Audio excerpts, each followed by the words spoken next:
ठीक है, discussion start करें। आज थोड़ा आराम से खाने में लग रहा है।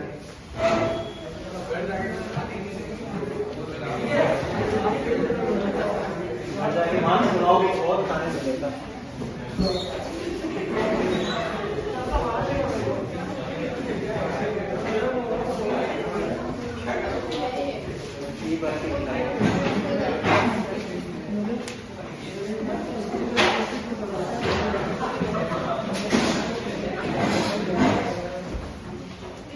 फर्स्ट थिंग फर्स्ट, पेपर अच्छा गया? पेपर अच्छा गया होगा?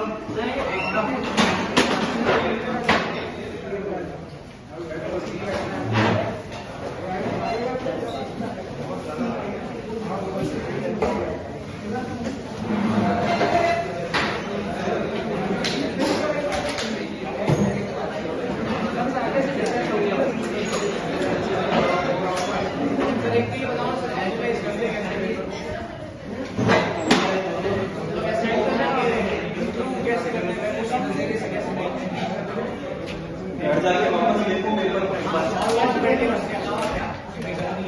तुम्हारी गलतियां चेक करो, कहाँ गलती की तुमने। ठीक है, कैलकुलेशन एरर थी, थोड़े थोड़े क्या रीजन का पेपर लिखे हुए काफी सारा पेपर में हमें पता, हमें क्वेश्चन भी नया फर्स्ट टाइम दिखता है पेपर में, हमें लगता नहीं होगा, बाद में पढ़ने से पता चलता है ये तो हो जाना चाहिए। वो चीज बनाओगे तो आता है कम से कम, वो तो हम पेपर में सही से करें, जितना आ रहा है वो तो पेपर में सही से होना चाहिए। ठीक है, फिर जेई में भी तुम्हारे पास में 50% प्रॉब्लम ऐसे होंगे जो तुमने कहीं ना कहीं किसी फॉर्म में, किसी शीट में वैल्यू अलग होंगी, कुछ थ्योरी में अलग होगा, बट क्वेश्चन देख रखा होगा कहीं ना कहीं। वो क्वेश्चंस का तुम्हारे को स्टार्टिंग पता होगा कि करना कैसे है। वो जो 50-60% वाला पेपर का सेक्शन है वो एटलीस्ट वो करेक्टली जितना हो सके उसमें करेक्टली अटेम्प्ट करना है। फिर होता है 40% होता है जो आउट ऑफ द बॉक्स जाके वही पे ऑन द स्पॉट करता है। सिर्फ वो 40% सेक्शन है जो हमें वहाँ पे वही जाके सॉल्व होता है। 60% सही करोगे तो वो 40% अपने आप टेक केयर हो जाएगा उसका। अपना डिस्कशन स्टार्ट करते हैं। मेंस वाला पेपर कोड डी है मेरे पास में, सभी क्लास में कोड डी होगा। इसको कम करना है, बंद करने का करना है, यहाँ से होगा नहीं।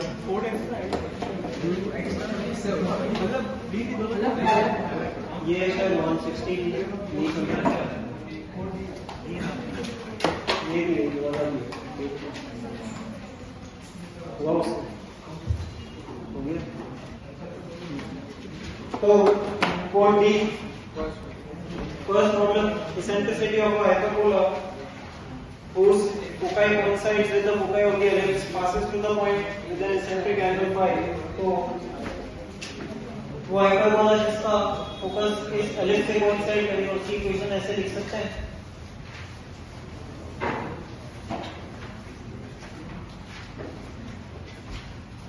जो फोकाई कोइंसाइड करेंगे वो अपने आप लैम्डा एडजस्ट कर लेगा। ठीक है, तो इसमें बोल रहा है passes through the point of the ellipse whose eccentric angle is phi। तो इसको कौन सी इक्वेशन सेटिस्फाई करती है? a cos phi b sin phi। Ellipse का इसेंट्रिक कोई भी पैरामीट्रिक पॉइंट ऐसा हो जाएगा a cos phi b sin phi, उसको यहाँ पुट कर दो तो ये इक्वेशन बन जाएगी। लैम्डा में तुम्हारे को इक्वेशन मिलेगी, वहां से इसेंट्रिसिटी निकल जाएगी, हाइपरबोला की इसेंट्रिसिटी हो जाएगी 1 plus under root of 1 plus b square by a square.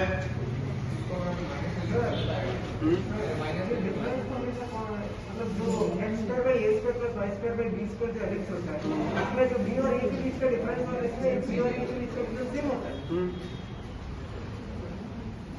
कौन फोकल वाले केस में हो जाएगा? हाँ, अगर कोई हाइपरबोला गिवन जो कॉनफोकल है गिवन एलिप्स के साथ है तो तुम यहाँ पे लैम्डा ऐड कर दो, क्योंकि बात इसेंट्रिसिटी क्या होती है 1 minus b square by a square.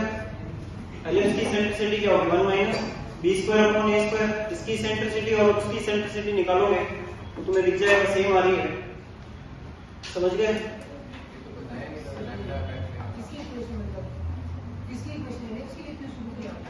Ellipse की तो गिवन है अपने को, हमने हाइपरबोला की लिखी है जो इसके साथ कॉनफोकल है एलिप्स के साथ। कहां पे x square by a square plus lambda, but वो लैम्डा अपना बीच में x स्क्वायर माइनस हमने क्या दिया क्वेश्चन में सेंट्रिसिटी ऑफ हाइपरबोला। अच्छा हाइपरबोला गिवन है एलिप्स, मैंने उल्टा देख लिया। हाइपरबोला एलिप्स हमें गिवन है क्वेश्चन में और हाइपरबोला पूछा है, इसेंट्रिसिटी होगी हाइपरबोला पूछी है। ठीक है, ये क्लास में नहीं बताया,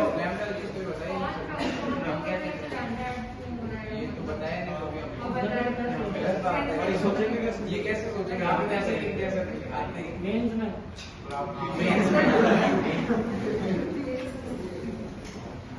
ये लिखोगे तो सॉल्व होगा ये, इसके बिना हो इसके बिना भी हो जाएगा, ऐसा कोई दिक्कत नहीं है।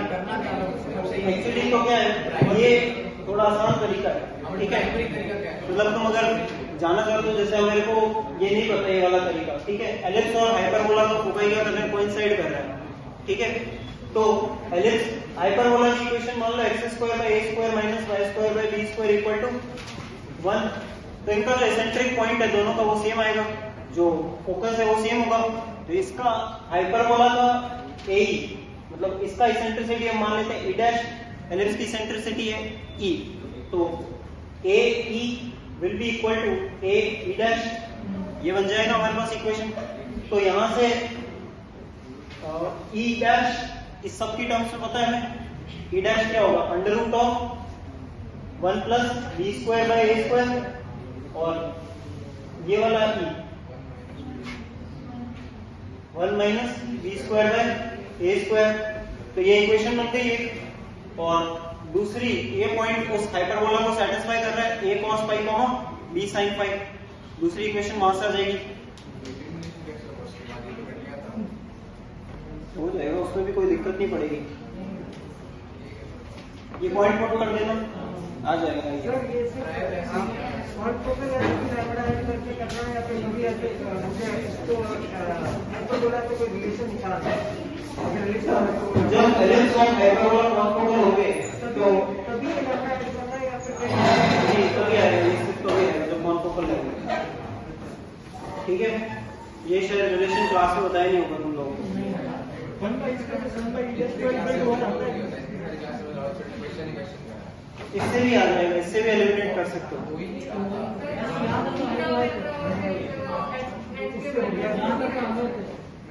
इससे आएगा अगर इससे सॉल्व करोगे, यहाँ से अगर तुम करोगे तो इस इक्वेशन में, तो तुम्हारे पास में क्या आएगा a स्क्वायर करना पड़ेगा cos square pi by capital A square minus b square sin square pi upon capital B square equals to 1।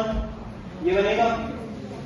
इस इक्वेशन में अगर हम एलसीएम लेते हैं तो हमारे पास में क्या है, a कट जाएगा, a square minus b square equals to a square plus b square. तो यहां से तुम्हें लिखनी है a square by a square और b square by b square की टर्म्स इधर वाली इक्वेशन में। इस वाली इक्वेशन को क्या करो, इसमें से b स्क्वायर और इसमें से स्मॉल b स्क्वायर, हमें चाहिए b square upon b square.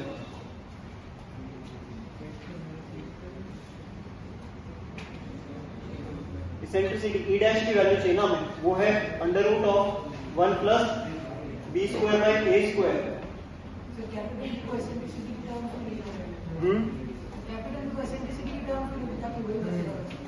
Capital B को,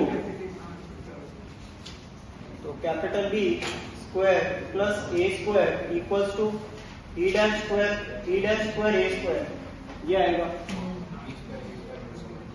तो यहां से b स्क्वायर की वैल्यू जो भी अजीब सा बनेगा, अगर इसमें रख दिया तो हमने b स्क्वायर प्लस ए स्क्वायर को e डैश स्क्वायर ए स्क्वायर से रिप्लेस कर दिया, तो a square minus B square into e dash square और ए स्क्वायर, ये आएगा। और एक रिलेशन ये यहां पर है हमारे पास में, उसमें ये पुट किया तो हमारे पास आ जाएगा 1 minus e square e dash square minus 1 into a square. पर वहां से नीचे स्क्वायर भेज देंगे ऊपर वाले। इस पॉइंट से अब तुम ए स्क्वायर की वैल्यू यहाँ पुट कर सकते हो, इस वाले पॉइंट से ए स्क्वायर की वैल्यू यहाँ आ जाएगी, और ई स्क्वायर में पता है हर जगह पे जहां पे भी हमारे पास में बनेगा ई स्क्वायर बराबर 1 minus B square upon A square, वो पुट कर देंगे तो सिर्फ ई डैश का टर्म बचेगा अंदर, ई डैश ही रहेगा और sine theta sine pi cos pi बचेगा। वो बाकी मैनिपुलेशन करोगे तो तुम्हारा इससे भी सॉल्व होगा। अब तुम हाँ हो जाएगा फिर। मतलब ये सारा आगे का सॉल्व कर सकते हो ना, इसको इससे भी किया जा सकता है, इस वाले तरीके से भी हो जाएगा। प्लस लैम्डा करोगे तो ये वाला थोड़ा आसान है। कॉन्फोकल के लिए तुम अगर दो एलिप्स और हाइपरबोला कॉन्फोकल है तो एलिप्स की इक्वेशन अगर X square by A square plus Y square by B square equal to 1 है, तो हाइपरबोला की X square upon A square plus lambda minus Y square upon B square plus lambda equal to 1 से लिख सकते हो, क्योंकि उस case में क्या होगा, ए की जो वैल्यू है दोनों के लिए वो बराबर आ जाएगी। इसके बाद में ये था पेपर 1 का 6, अच्छा ये प्रिंटिंग मिस्टेक है। उसके बाद में सेक्शन बी में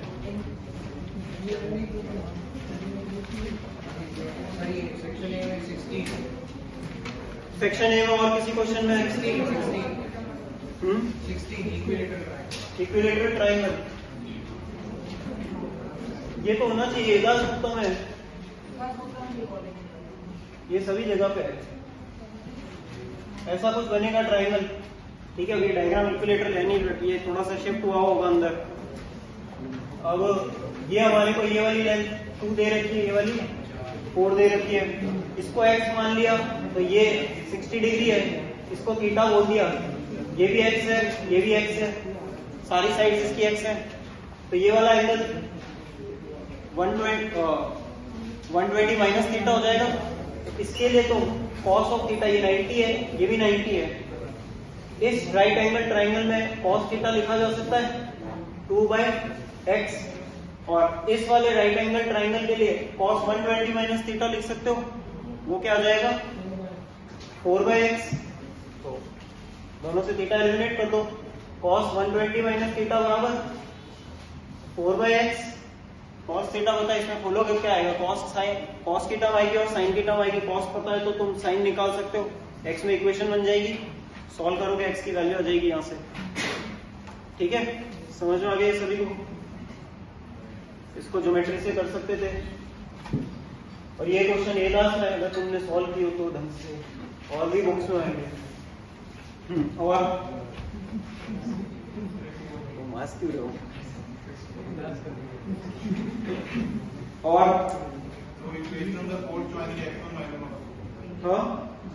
equation of the co-ord joining 2 points x1 y1 x2 y2 on the rectangular hyperbola, इसमें क्या दिक्कत है?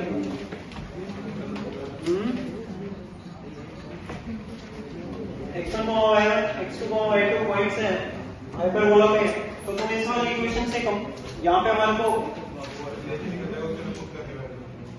तो तुम्हारे पास में जो रिलेशन आएगा y minus y1 equals to y2 minus y1 upon x2 minus x1 x minus x1, तो यहाँ से इसको इस पे डिवाइड कर दो और इसमें यहाँ पे डिवाइड कर दो, तो तुम्हारे पास में ये रिलेशन आएगा y upon y2 minus y1, और यहाँ से ये वाला y2 माइनस y1 नीचे आएगा minus y1 upon y2 minus y1 equals to x upon x2 minus x1 minus x1 upon x2 minus x1, ठीक है। अब हमारे पास में ये वाली टर्म आ रही है और ये वाली आ रही है, x1 और y1 में रिलेशन है हमारे पास में, x1 इंटू y1 की वैल्यू c स्क्वायर है, तो x1 into y1 equals to c square है, तो y1 को तुम रिप्लेस कर सकते हो, y1 को रिप्लेस कर सकते हैं c स्क्वायर बाय x1 से, ऐसे ही y2 को रिप्लेस किया जा सकता है c² x2 से, वो यहाँ पे पुट करोगे ये वाले टर्म्स में कुछ कैंसिलेशन हो जाएगा। उससे थोड़ा जल्दी आ जाएगा। x1 y1 x2 जल्दी आ जाएगा। x1 y1 x2 y2 दोनों c² के बराबर है ना, हाँ तो उससे जल्दी आ जाएगा। बट कहाँ पे बन रहा है x1 y1? यहाँ पे पुट कर सकते हैं c1 c² वही बात तो वही पड़ रही है इसमें। यहाँ पे पुट कर दोगे अगर c² x1, इधर भी पुट कर सकते हो डायरेक्टली, तो c² तो कट जाएगा, ये वाली टर्म भी x1 में चली जाएगी, उसको यहाँ से जो कैंसिल हो रहा है वो कैंसिल होके रिजल्ट आ जाएगा जो दे रखा है उसमें। ये दो टर्म तो बन गई है y2 minus y1 x upon x2 minus x1। और इसके बाद सेक्शन बी में क्वेश्चन नंबर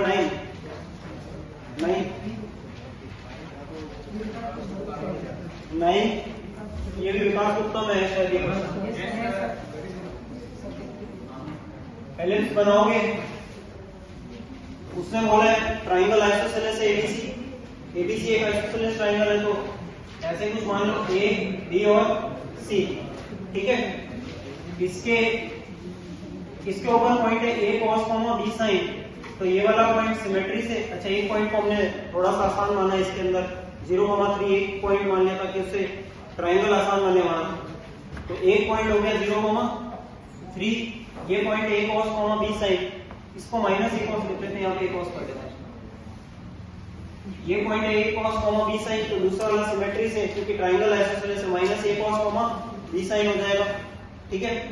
इसका इस पे एल्टीट्यूड गिरेगा तो वो पॉइंट क्या हो जाएगा, माइनस का a cos,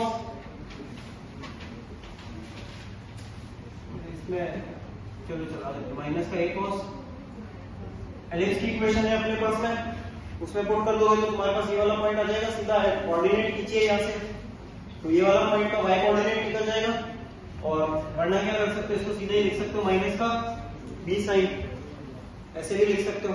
और इसी तरह से ये वाला पॉइंट है, इसका ऊपर वाला पॉइंट क्या हो जाएगा, जस्ट a cos,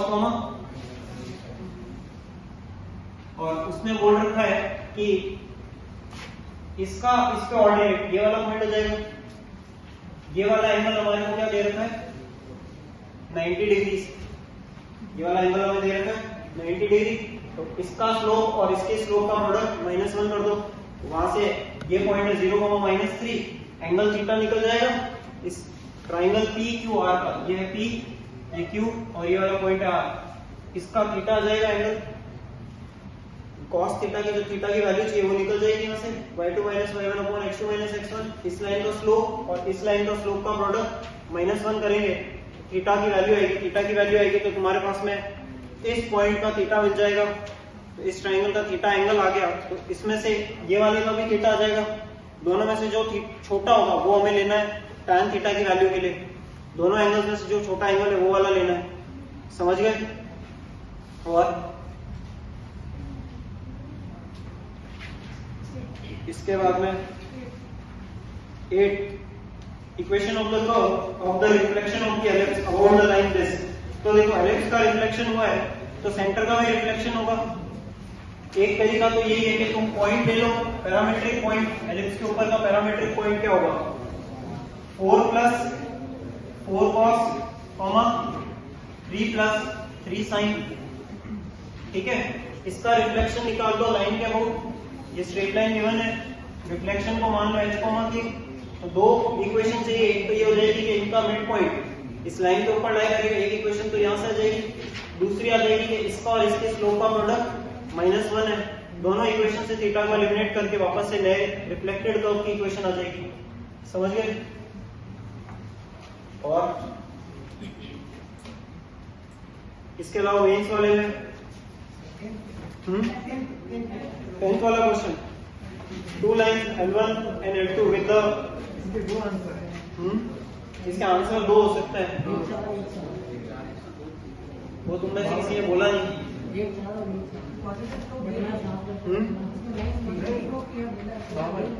नहीं, नहीं, जो रूट A रूट है ना, इसको तुम 2√2 भी ले सकते थे और √8 भी लिख सकते थे, रूट 8 वाला बोल रहे हो, रूट 8 वाला बनेगा इसको, रूट 8 इस फॉर्म में नहीं आ रहा। Two parallel lines L1 and L2 with the positive slope are tangent to the circle this। तो दो पैरेलल लाइंस है तो उनकी इक्वेशन y बराबर mx plus minus under root. अच्छा यहाँ पे सर्कल का सेंटर कहाँ पे आ रहा है? 1 कॉमा माइनस 8। नहीं 80 माइनस। अच्छा ये कहाँ माइनस आगे रखा, ये इक्वेशन हो जाएगी y minus 8 x minus 1। r क्या आ रहा है इसका? इसका R नहीं आ रहा। 1 ही आ रहा है। r under root 1 plus M square. ये इक्वेशन हो गई टेंजेंट की, ठीक है?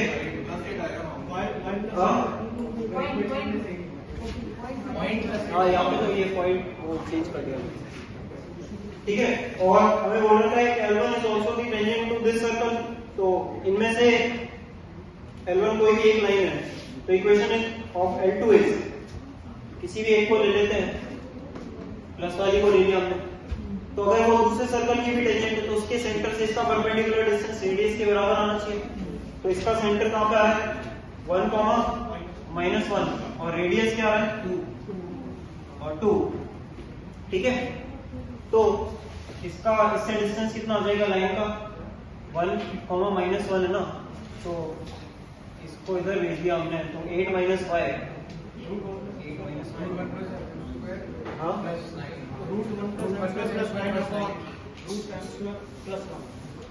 ये तो कट गया upon under root of 1 plus M square. इस मॉड की वैल्यू बराबर 2 है, ठीक है? ये इक्वेशन बन गई हमारी। तो यहाँ से ये 2 times of under root 1 plus M square आएगा, एक कट जाएगा, तो हमारे पास 9 बराबर under root 1 plus M square. Time दिख रहा है 8 होगा स्क्वायर की वैल्यू, तो एम स्क्वायर 8 होगा तो m प्लस माइनस 2 रूट 2। तो हमें तो प्लस वाला चाहिए, पॉजिटिव स्लोप बोल रखा है क्वेश्चन में। हाँ उधर 81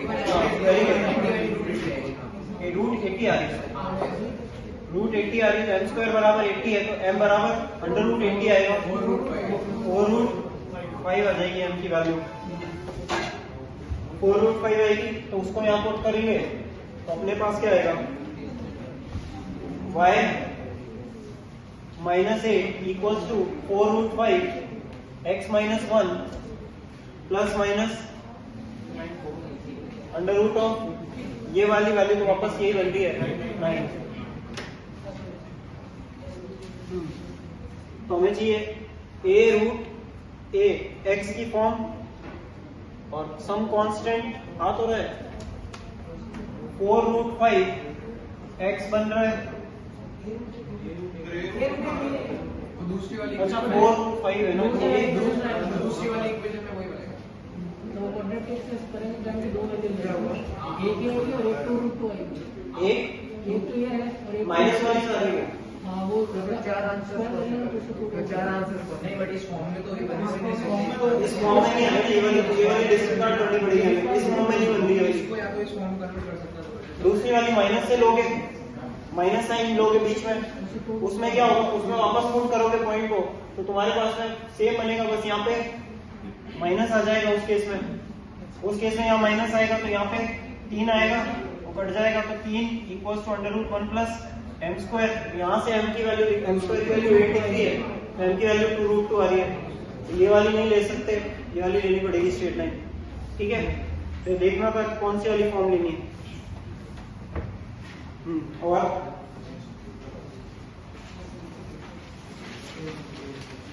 इसके अलावा और कोई क्वेश्चन पेपर 1 में?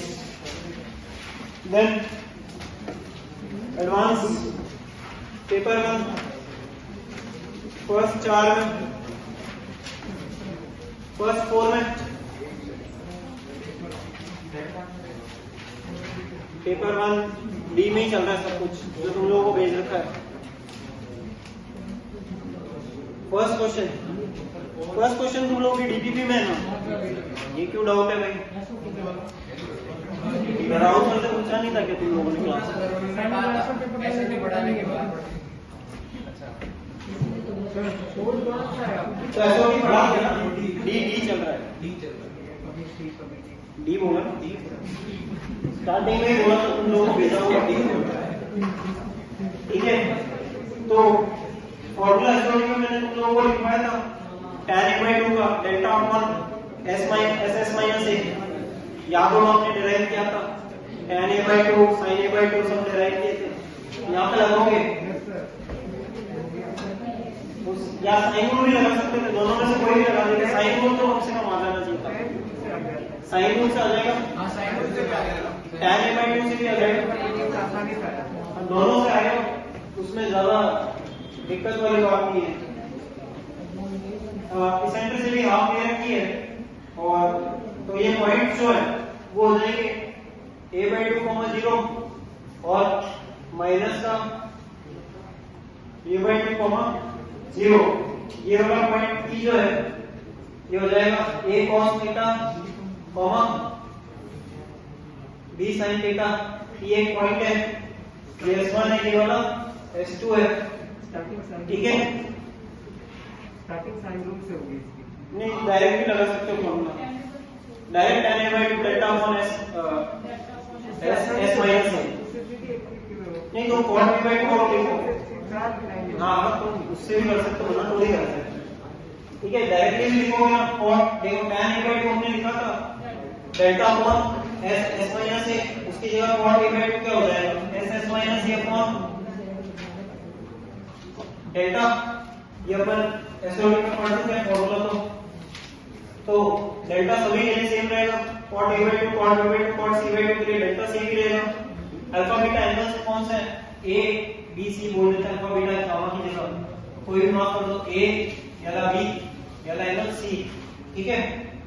तो cot a by 2 s minus a, अब हमें s और s माइनस a इवैल्यूएट करने होंगे, तो फोकल डिस्टेंस में पता होनी चाहिए कि s1 बराबर a1 plus e cos theta होती है, फोकल डिस्टेंस होती है किसी भी पॉइंट की a1 plus e cos theta, ऐसे ही दूसरे वाले फोकल से डिस्टेंस हो जाएगी a1 माइनस e cos, और जो फोकस के बीच की डिस्टेंस s1 s2 वो 2a, ठीक है। और इस केस में 2e हो जाएगी, सॉरी a हो जाएगी क्योंकि e की वैल्यू हाफ दे रखी है एलिप्स के लिए, तो PS1 A1 माइनस है और ये 1 प्लस है, ठीक है। तो सेमी पैरामीटर क्या आ जाएगा S, इन सब का सम, तो A minus e cos theta और plus e cos theta cut जाएगा, A प्लस A by 2 तो क्या हो जाएगा 3a by 2, S आ गया, अब S माइनस a तो उसमें क्या बनेगा 3a by 2 माइनस, अब इस बार एक बार क्या करोगे, a के लिए लिख रहे हैं ना, ये वाली साइड है, तो ये वाली साइड है हमारे पास में 1 माइनस e cos, ठीक है। फिर एक बार दूसरी वाली cot b by 2 के लिए लिखेंगे हम, तो हो जाएगी s माइनस, उस केस में a1 प्लस e cos हो जाएगा, ठीक है।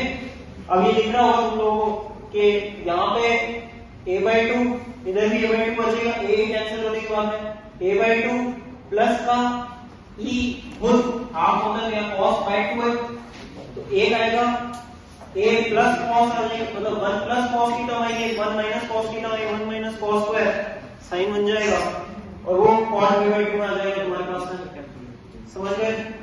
जब इन दोनों का प्रोडक्ट लोगे, जैसे ही प्रोडक्ट लोगे तो यहाँ पे क्या होगा 1 प्लस cos आएगा, एक में 1 माइनस cos आएगा, मल्टीप्लाई होने के बाद में वो साइन स्क्वायर में कन्वर्ट हो जाएगा, समझ गए। तो एसओडी का फॉर्मूला अगर पता होगा तो ये आसानी से हो जाएगा। और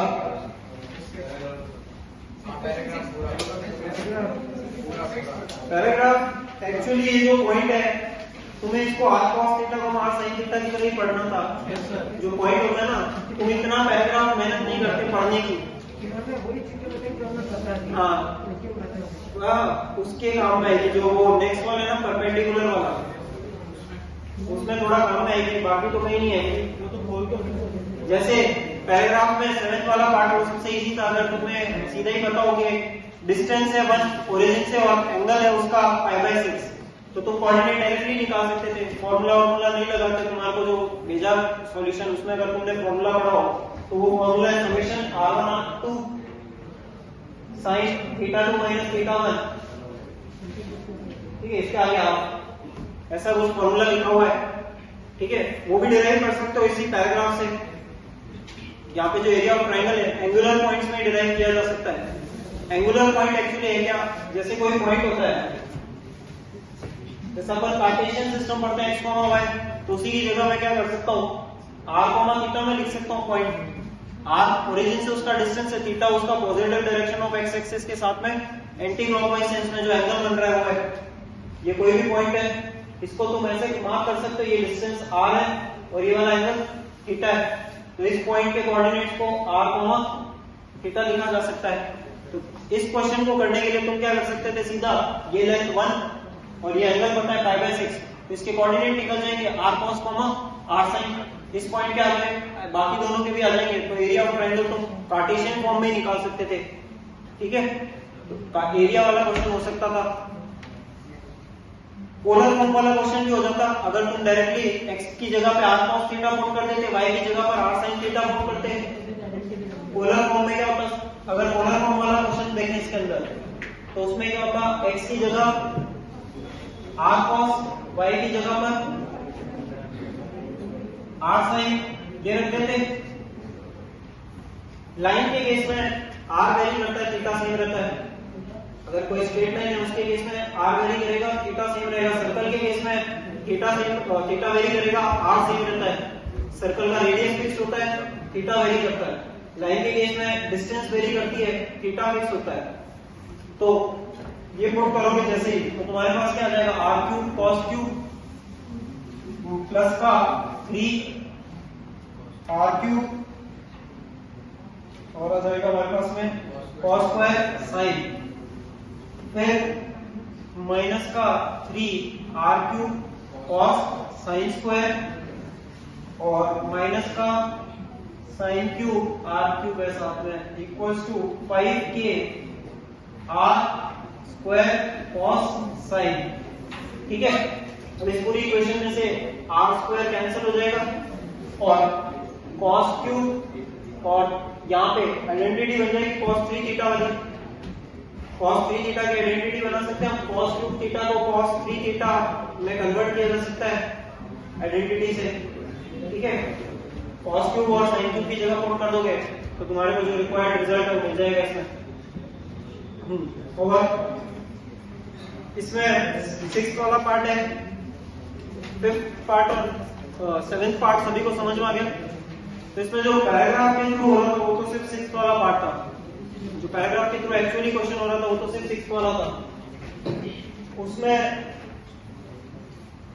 अगर तुम इसको एक्सपैंड करोगे a cos theta plus alpha, तो तुम्हारे पास f ऑफ थीटा को बोल रखा है L/r, तो वो बनेगा a cos theta cos alpha minus sin theta sin alpha,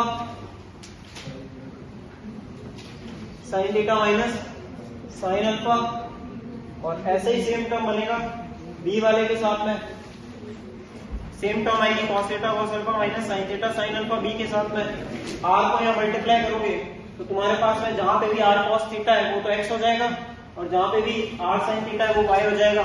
हम क्या कर रहे हैं, पोलर फॉर्म से इसको कार्टेशियन में लेकर जा रहे हैं। स्ट्रेट लाइन की इक्वेशन हमें पोलर फॉर्म में दे रखी है, हम इसको कार्टेशियन फॉर्म में लेके आ रहे हैं। क्योंकि परपेंडिकुलर लाइन, किसी गिवन लाइन के परपेंडिकुलर लाइन लिखनी हो तो सिर्फ स्लोप पता होगा गिवन लाइन का, तो उसका नेगेटिव रेसिप्रोकल हो जाएगा। तो यहाँ पे L बराबर इस लाइन की इक्वेशन आ जाएगी a x cos alpha minus y sin alpha plus b x cos,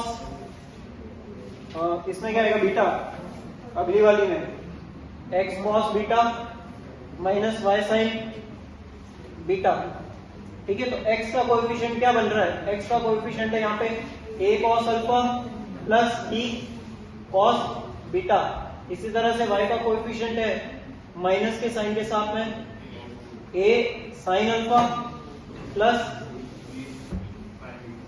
sign beta. तो इस लाइन का स्लोप अब निकल सकता है।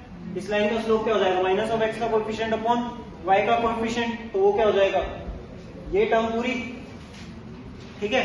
तो नेगेटिव रेसिप्रोकल लोगे तो यही टर्म का उल्टा हो जाएगा नेगेटिव रेसिप्रोकल में। फिर उसको हम मान लेंगे गिवन स्ट्रेट लाइन के परपेंडिकुलर कोई स्ट्रेट लाइन लिखनी हो तो उसकी इक्वेशन कैसे लिख सकते हैं, तो इसका अगर हमने स्लोप लिया a अपॉन बी तो उसका माइनस बी अपॉन ए, तो b x और प्लस का ए वाई इक्वल्स टू लैम्डा, ऐसे लिख देंगे। समझ में आ रहा है या नहीं आ रहा है, नहीं आ रहा, नहीं चमक रहा। इसका स्लोप हमने निकाला थीटा के टर्म्स में, वो क्या आ गया हमारे पास में, a cos अल्फा प्लस ये लाइन का स्लोप है, ये x का कोएफिशिएंट था, ये y का कोएफिशिएंट है, तो वैसे भी हमें माइनस ऑफ x का कोएफिशिएंट अपॉन y का कोएफिशिएंट चाहिए होता है, तो ये माइनस साइन हट जाएगा। स्लोप तुम्हारा ये हो गया लाइन का, ये लाइन का स्लोप है तो ये एक तरह से b अपॉन a की तरह है, ठीक है, जहाँ पे b की वैल्यू ये है, a की वैल्यू ये है। तो हमारे पास में जो लाइन की इक्वेशन है वो कुछ ऐसी है, bx प्लस वो तो गिवन लाइन की, चलो इसमें हमने इसको उल्टा कर देते हैं, a बाई बी कर देते हैं। तो लाइन की इक्वेशन है ax प्लस by, यहाँ पे माइनस लगा देते हैं, minus by equals to l, ठीक है। तो अब इसके परपेंडिकुलर स्ट्रेट लाइन चाहिए तो उसकी इक्वेशन कैसी हो जाएगी, bx प्लस ay और पैरेलली शिफ्ट करना तो लैम्डा ऐड कर देते हैं, प्लस इक्वल टू लैम्डा हो जाएगी।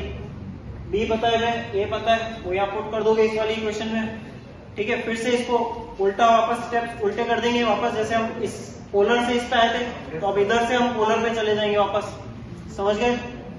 जैसे यहाँ से हमने क्या किया, हम इधर से पोलर पे गए, ये हमें पोलर फॉर्म दे रखी थी, इससे हम कार्टेशियन वाली पे गए, अब यहाँ पे हमारे पास कार्टेशियन इक्वेशन आ जाएगी, उससे हम वापस पोलर पे चले जाएंगे, समझ गए।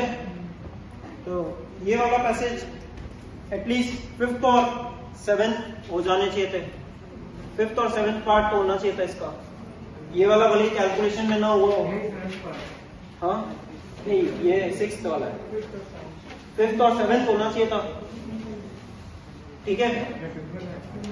और इसके बाद पेपर 1 में और कोई डाउट है, सेक्शन बी का फर्स्ट, वो तो वो स्ट्रेट लाइन में फैक्टराइज हो जाएगा, ये पैरेलल स्ट्रेट लाइन है, तुम इसको ऐसे देखोगे, इसको t बोल दो, 4x प्लस 3y को, तो ये t square plus 5t minus 50 है, तो t square plus 10t minus 5t minus 50 बराबर 0 ऐसे लिख सकता हूँ मैं। तो ये क्या फैक्टराइज होगा, t plus 10 minus 5t plus, तो ये फैक्टर्स बन जाएंगे t माइनस 5 और t प्लस 10 बराबर 0।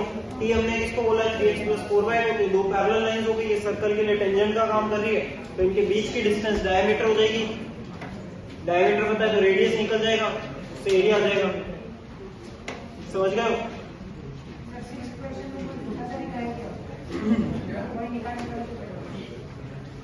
सिक्स्थ क्वेश्चन में 6th वाला तो कौन सा है, एरिया वाला, और डी तुम कौन सा बोल रहे हो, अच्छा वो इन सेंटर लोकस वाला बोल रहे हो, इन सेंटर ऑफ वो कैलकुलेशन है,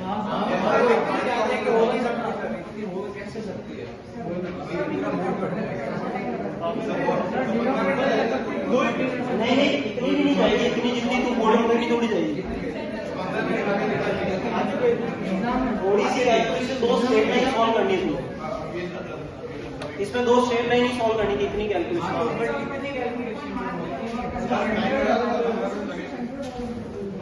ये पॉइंट है वर्टेक्स, ये पॉइंट मान लो h कॉमा के, ठीक है, तो एक तो मिड पॉइंट हो जाएगा, उसके ऊपर लाई करेगा, एक मीडियन पे, यहाँ से एक मीडियन खींच रहे, उसकी इक्वेशन पता है h/2 k/2 इसको सेटिस्फाई करेगा, और एक h कॉमा के इस वाली मीडियन पे लाई करेगा, तो उससे वर्टेक्स भी आ जाएगा, वर्टेक्स भी निकालना पड़ेगा इसमें, और वैसे ही इसके लिए होगा, दो इक्वेशन बनेगी यहाँ पे, दो वेरिएबल है, दो इक्वेशन में सोल्व करोगे, कैलकुलेशन तो है इसके अंदर। हाँ तीनों पॉइंट पे आ गया कैलकुलेशन। तो वो तो कैलकुलेशन है इसके अंदर, हाँ करनी पड़ेगी इसकी। और section C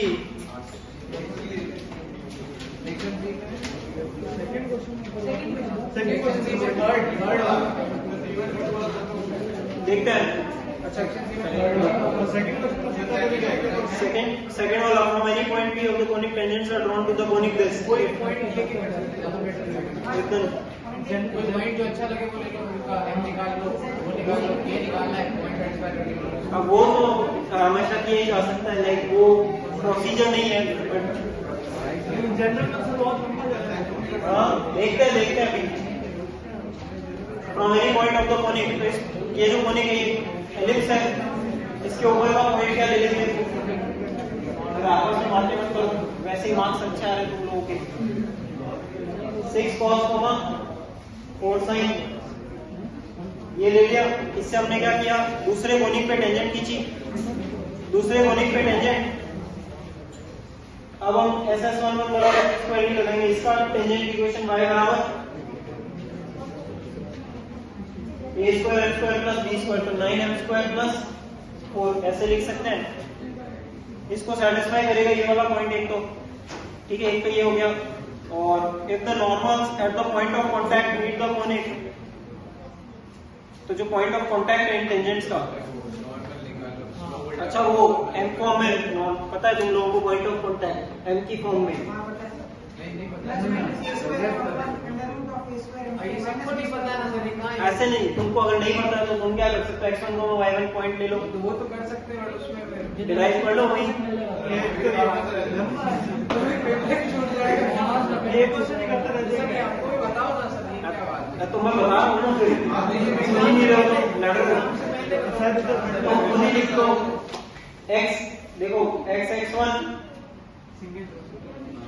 by a square plus y1 by b square equal to 1। किसी x1 को y1 पॉइंट पर टेंजेंट ऐसे लिख सकते हैं। अब इसमें क्या करोगे, ये लाइन अगर इसके लिए टेंजेंट हमें फॉर्म में चाहिए, पॉइंट ऑफ कांटेक्ट क्या है, तो क्या करो, कोएफिशिएंट्स को कंपेयर कर लो इनके। तो यहाँ से लाइन की इक्वेशन y बराबर mx प्लस c के फॉर्म में लिखो, y1 by b square equals to 1 minus xx1 by a square.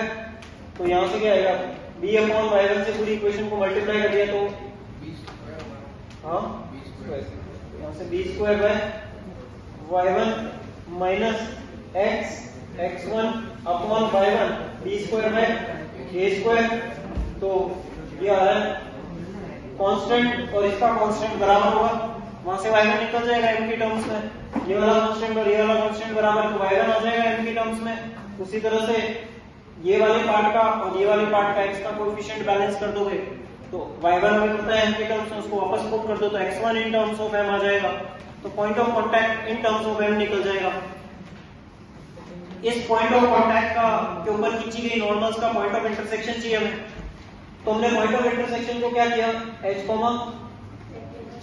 ये अज्यूम कर लिया, h ये अज्यूम कर लिया पॉइंट ऑफ कांटेक्ट को, सॉरी इसको नॉर्मल्स के इंटरसेक्शन वाले पॉइंट को।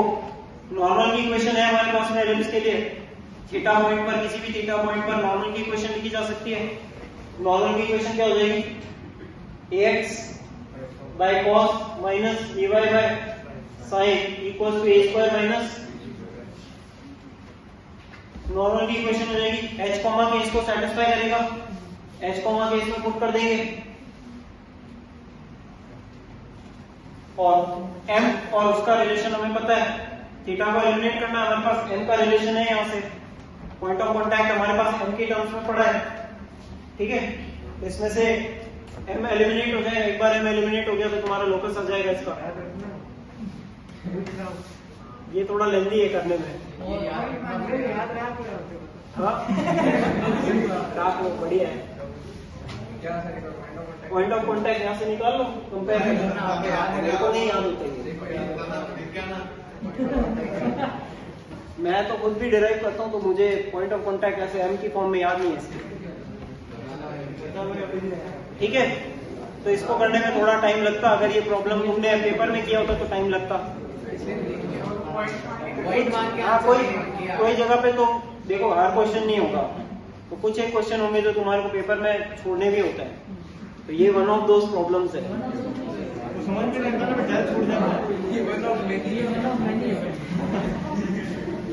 थर्ड में इतना नहीं था। और थर्ड वाले में वो डायग्राम सही से बनाओ तो हो जाता है।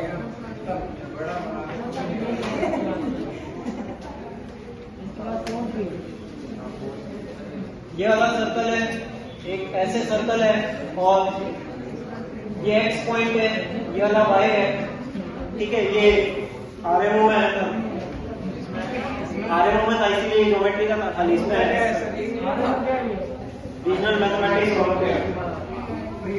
जेई के क्वेश्चन कई बार आरएमओ से उठा ली जाते हैं, ठीक है, या मतलब कोई ओलंपियाड होता है ना, तो उससे क्वेश्चन एज इट इज आ जाता है।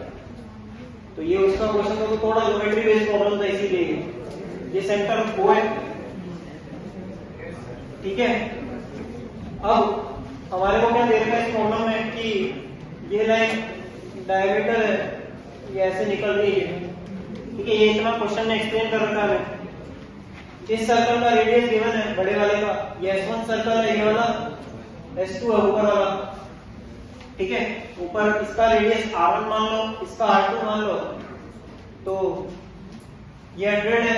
ये एंगल हमारे को 30 डिग्री दे रखा है, उससे ये वाली लेंथ निकल जाएगी इस ट्राइंगल के अंदर, ये 90 डिग्री है, तो एक तो ये वाली लेंथ आ जाएगी 100√3 और एक ये वाली भी आ जाएगी, ये है 200 आ जाएगी, 100 कोसेक 30, ये वाली लेंथ 200 आ जाएगी। ये इसका सेंटर है, इसकी रेडियस 100 है, तो ये पूरी 200 है। ये लेंथ, ये पॉइंट को हमने ओ मान लिया, तो OX किसके बराबर हो जाएगा, OX बराबर 100 हो जाएगा। एक तो ये रिलेशन आ गया हमारे पास, OX बराबर 100 है, ये क्लियर है पहले तो, OX इक्वल टू 100 आ गया। अच्छा, इसका सेंटर हमने सपोज इसको मार्क कर दिया S2, ठीक है, इसके सेंटर को S2 मार्क कर दिया, तो ये वाली डिस्टेंस की पूरी इस बड़े वाले सर्कल की रेडियस है, और बड़े वाले सर्कल की रेडियस है कितनी 200। ये लेंथ कितनी हो जाएगी, इसकी रेडियस R है इस सर्कल की, तो ये लेंथ S2O कितनी हो जाएगी 200 माइनस R।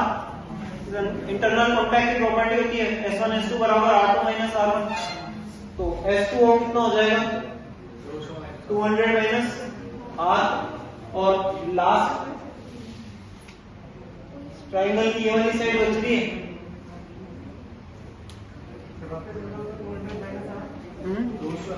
ये इसको इंटरनली टच कर रहा है इस वाले सर्कल को, C1 C2 बराबर R1 माइनस R2 होता है। बड़े वाले सर्कल का रेडियस हम निकाल चुके हैं, ठीक है। तो ये लेंथ आ गई अपने पास में, ये वाली आ गई R की टर्म्स में, ये वाली चाहिए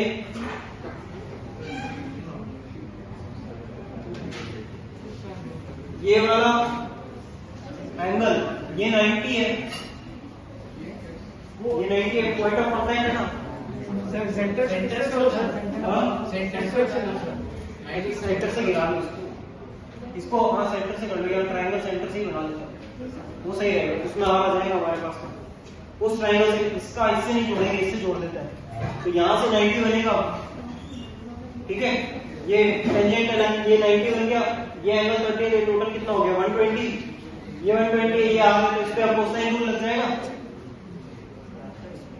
S2x हमारे पास में R के बराबर है, तो ट्राइंगल S2XO पे कोसाइन रूल लगा सकते हो, cos 120। वहां पे देख सकते हैं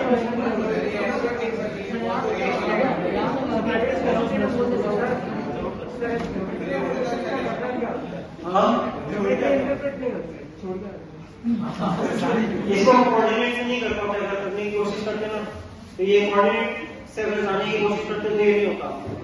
यही में ऐसे आते हैं जब कोऑर्डिनेट से होते हैं, सर्कल में स्पेशली ऐसा होता है जब कोऑर्डिनेट से नहीं होता है क्वेश्चन, तो ये वन ऑफ दोस प्रॉब्लम।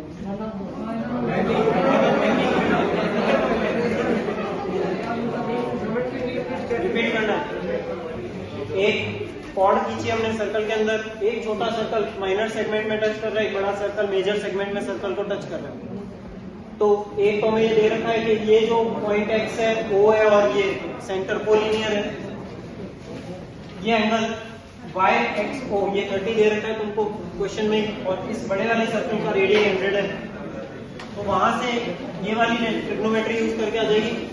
ये इस बड़े वाले ट्राइंगल में अगर हम साइन थीटा लिखेंगे तो क्या आएगा, साइन 30 बराबर 100 अपॉन एक्स, इसका सेंटर तक का लेंथ, ये 200 आ गई, ये लेंथ ये 200 आ गई, ये 100 है, ये पूरी लाइन डायमीटर है, तो 100 ये 200 हो जाएगी, ये 200 है और ये पूरी 200 है, तो ये बचा हुआ OX लेंथ 100 हो गई, तो एक तो हमारे पास OX बराबर 100 आ गया। दूसरा हमें पता है कि C1 C2 यानी कि S2O की लेंथ जो होगी, C1 C2 इंटरनल कॉन्टैक्ट के केस में R1 माइनस R2 के बराबर होता है, तो वो कितना हो जाएगा, इसका रेडियस हमें पता है बड़े वाले सर्कल का 200 है, माइनस R कर दिया हमने, तो 200 माइनस R आ गया, और एक हमें ये पता है ये वाली लेंथ R है क्योंकि हमने यहाँ से सेंटर से इस पे परपेंडिकुलर ड्रॉप की पॉइंट ऑफ कांटेक्ट पे ज्योमेट्री इंटरप्रेट करने के लिए क्या मतलब, ज्योमेट्री के लिए अगर क्वेश्चन ज्योमेट्री से होगा तो ऐसा होना बोलते हैं ना, उसमें कई सारे एंगल इन्वॉल्व होंगे, वो हमें कहीं भी कोऑर्डिनेट की बात नहीं करेगा। जब ज्योमेट्री का क्वेश्चन होगा ना तो वो कोऑर्डिनेट्स की बात कम करते हैं, और उसमें बोलते हैं ना अभी तो समझ आएगा इंटरप्रेट कैसे करूँगी, ये इसके बाद में ये लगाऊंगा, अब ये तो बोलते हैं ना मुझे प्रैक्टिस ही समझ में आएगा, ये कोई बोल नहीं सकता कि ये कैसे, ये वाला स्टेप कैसे लगेगा, ये स्टेप प्रैक्टिस करोगे तो समझ में आएंगे कि मुझे एक आर अननोन है तो मैं किस तरह से बोलते ना आर में लगूंगी सारी इक्वेशंस को, समझ आ रहा है। तो इतना तो मतलब ये इंटरनल कांटेक्ट हो रहा है, इसका रेडियस तक सारा निकालने वाला काम हो सकता था, बड़े वाले का रेडियस निकालना डायग्राम इतना तो बनाया जा सकता था, तो तुम्हारे पास ये लेंथ 100 तक आ जाती और ये वाली लेंथ 200 माइनस R आ जाती, ये वाली जो पूरी लेंथ है 200 माइनस R ये वाली आ जानी चाहिए। एक बार ये और ये दिख रहा है तो इस ट्रायंगल के अंदर एक और R की टर्म हो तो फिर कोसाइन रूल लग सकता है, ये अब थोड़ा सा कुछ तो बोलते हैं। हाँ अब वो भी बोल रहा हूँ, वो तुम ट्राई इतना क्वेश्चन करो ज्योमेट्री पे बेस, वो वाला क्या तो जेई में एक का बुक आता है, ठीक है कम आता है लेकिन आता है तो फिर आउट ऑफ में हो जाता है वो। और पेपर 2 इसका पैराग्राफ बोलना पूरा पैराग्राफ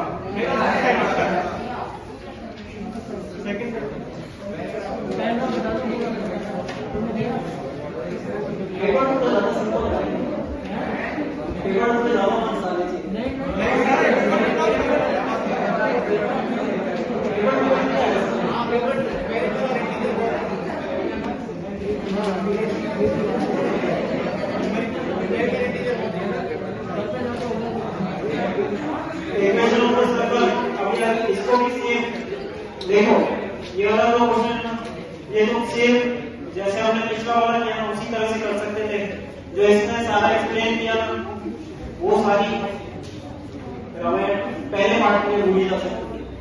सिर्फ अगर पहला पार्ट करना हो तो फिर से पोलर पॉइंट ले लेना 4,5/6, तो ओरिजिन से डिस्टेंस 4 है, और ऐसे नहीं हो क्वेश्चन ओरिजिन से डिस्टेंस 4 है और एंगल हमें 5/6 दे देता है, तो पॉइंट के कोऑर्डिनेट्स क्या हो जाएंगे 4 cos 5/6 4 sin 5/6, तो हो जाएगा 4√3/2 2√3 4 sin 5/6 तो 2, एक पॉइंट हो गया 2√3 2, दूसरा वाला पॉइंट आ जाएगा 3 cos 5/3 3 sin 5/3 हो जाएगा 3/2 3√3/2।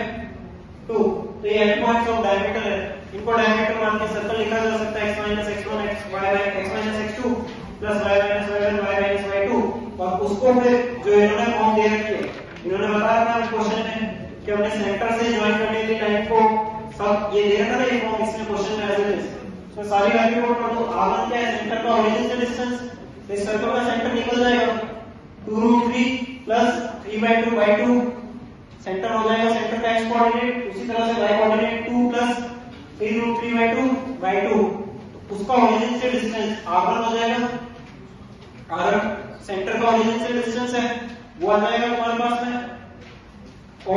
और क्या चाहिए हमें, थीटा 1 चाहिए। तो इस लाइन को जोड़ने वाली ओरिजिन से सेंटर को कनेक्ट करने वाली लाइन का स्लोप tan थीटा मिलेगा। तो tan थीटा 1 होता है तो तुम्हारे पास थीटा 1 एंगल आ जाएगा, वो वाली ये वाला पॉइंट आ जाएगा तुम्हारे पास।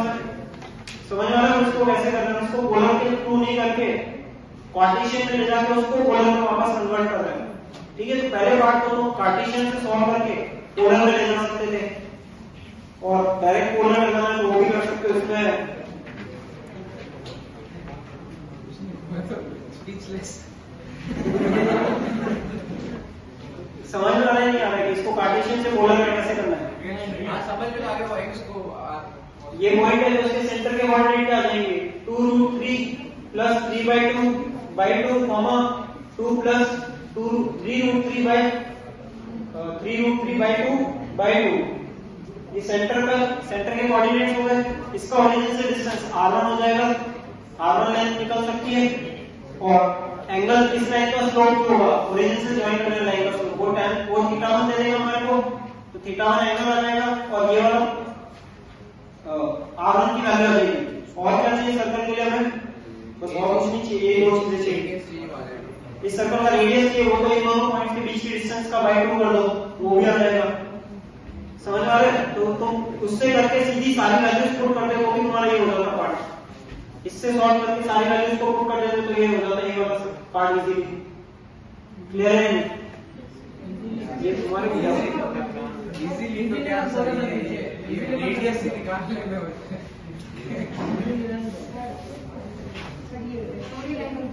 हां कौन सा पार्ट सर? एक वेक्टोरियल एंगल दिया है ना थर्ड क्वेश्चन वेक्टोरियल एंगल। हाँ वो वही होता है। coordinate the points to vectorial angle is alpha and beta। Origin और वो जो लाइन रेफरेंस के इसमें दी हुई उससे होगा। इनिशियल वाला जो दे रखा है इन्होंने,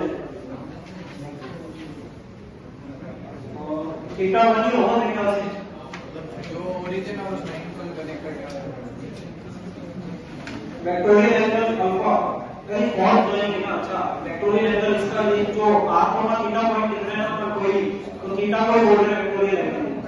ठीक है, तो ये जो पॉइंट है वो अल्फा और बीटा दो पॉइंट को लाइन करके बनेगी पॉइंट। तुम्हें पॉइंट की इक्वेशन निकालनी थी इस वाले पार्ट में। फिर इसका जो सी पार्ट है उसको करने के लिए क्या कर सकते हो, circle passes through r dash and theta dash which is the initial line at distance c from the pole, then the polar vortex then its polar equation is। इस वाले में नहीं जाना होगा, इसमें अगर तो उससे जाने की कोशिश करो, कार्टेशियन में कन्वर्ट करके फिर वापस पोलर मैथड लंबा पड़ जाएगा, ये होगा नहीं। इसमें नहीं जा पाएंगे, इसमें तुम्हारे को प्रॉपर बहुत देना प्रोसीजर से चलना पड़ेगा। यहाँ पे हमने पोल को मान लिया इसका, और हमारे को देखा है कि circle passing through r dash comma theta dash touches the initial line at distance c from the pole। तो ये सर्कल है हमारा, ये टच कर रहा है कितनी डिस्टेंस पे, c डिस्टेंस पे।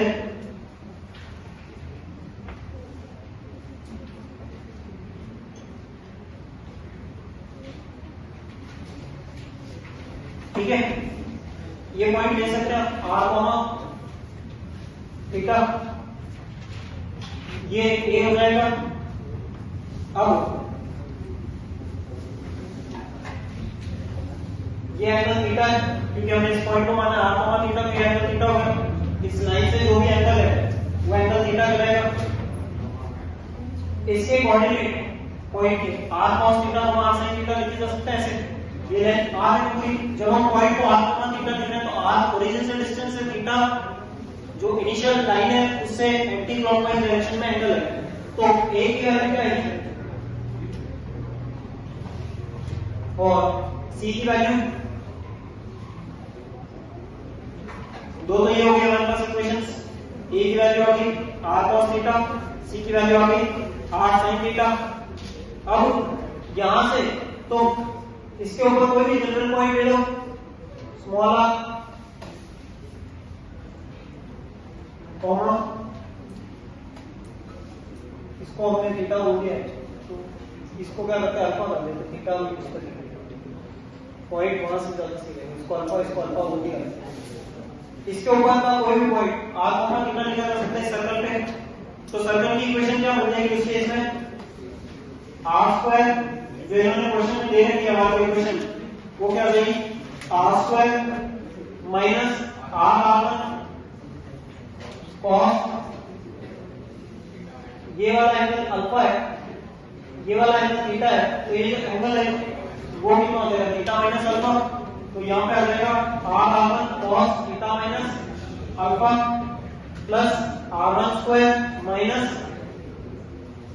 a स्क्वायर बराबर 0। ये इक्वेशन बन जाएगी। समझ में आ गया ये वाला पॉइंट? इस पॉइंट तक सभी को क्लियर है? अब इसको एक्सटेंड किया जा सकता है cos theta cos alpha plus sin theta sin alpha, और r cos अल्फा, ये r1 की जगह पे कैपिटल R यूज कर सकते हैं, इसकी जगह पे भी कैपिटल R यूज कर सकते हैं क्योंकि हमने कैपिटल R लिया है।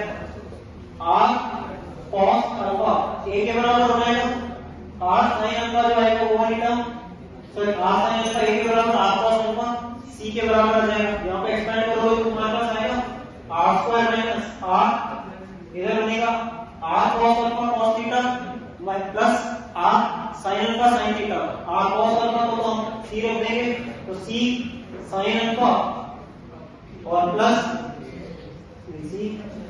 c cos अल्फा और a हमने अल्फा थीटा है, r cos थीटा और ये sin थीटा, ठीक है, plus r square minus a square बराबर 0। ये बन जाएगी इक्वेशन। ये circle r dash comma theta dash से पास कर रहे हैं, तो उसमें सेटिस्फाई करवा देंगे, दोनों इक्वेशंस को डिवाइड करोगे तो तुम्हारे पास में यहाँ से टर्म्स सेपरेट हो जाएंगी तुम्हारी। समझ में आ रही है नहीं आ रही है? दोनों टर्म्स को जैसे डिवाइड करेंगे तो ये फॉर्म आ गई है हमारे पास में r स्क्वायर 2cr आंसर है। sin थीटा को अपन c और उसके एक ही टर्म्स में हाँ नहीं, sin थीटा sin थीटा तो नहीं हटेगा, sin थीटा तो उसका आएगा लैम्डा में, sin थीटा का ऑप्शन में लैम्डा में है हमारे पास में, वो तो आएगा r square minus a square. अगर मैं यहाँ देखूं r square minus a square क्या है, c स्क्वायर है, तो उसको हम क्या लिख सकते हैं c स्क्वायर। तो यहाँ पे हमारे पास माइनस का rc cos थीटा है, प्रिंटिंग मिस्टेक है इसके अंदर। यहाँ पे पीछे जो इक्वेशन लिखे ना उसमें उन्होंने स्टेप में प्रिंटिंग मिस्टेक की, वहाँ पे 2r लिखना चाहिए था इसमें, पैराग्राफ में मिस्टेक हुई है प्रिंटिंग वाली, थ्योरी नहीं तो तुमने वहां से पढ़ा है उसको, सही बात है। तो वहां पे मिसिंग है उस वाली जो इक्वेशन। नेक्स्ट स्टेप में उन्होंने पहले लिख दिया सही, अगले स्टेप में उसको पूरा क्लीन फॉर्मेट में जो लिखा ना, तो 2 मिसिंग था, वो तुम cos थीटा पे 2 आके वहां से देख सकते थे, तुम्हारे पास नहीं, तुम पढ़ सकते थे उसको। वो ऐसे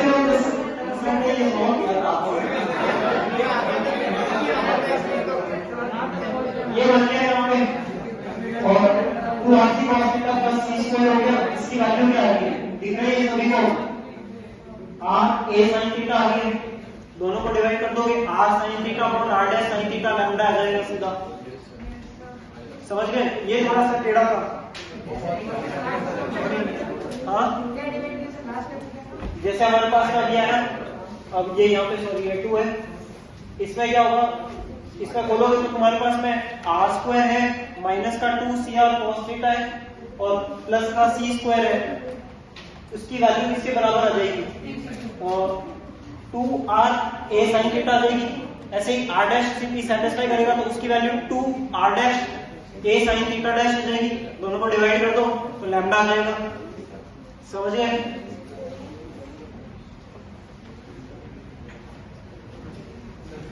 क्या हुआ?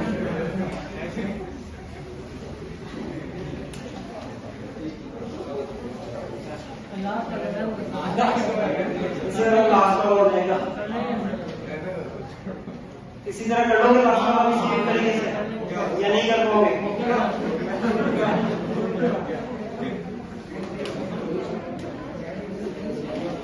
आप समझ में आ गया पैसेज कैसे बनना है? देखो पैसेज ऐसा होगा, जेईई में भी ऐसे हमने कई बार वो हमारे को नई डेफिनेशन बताएगा किसी चीज की, कई बार हमें इंटीग्रेशन बोल देंगे कि हम इंटीग्रेट करने की बजाय मॉड्यूलस इसको ऐड कर रहे हैं।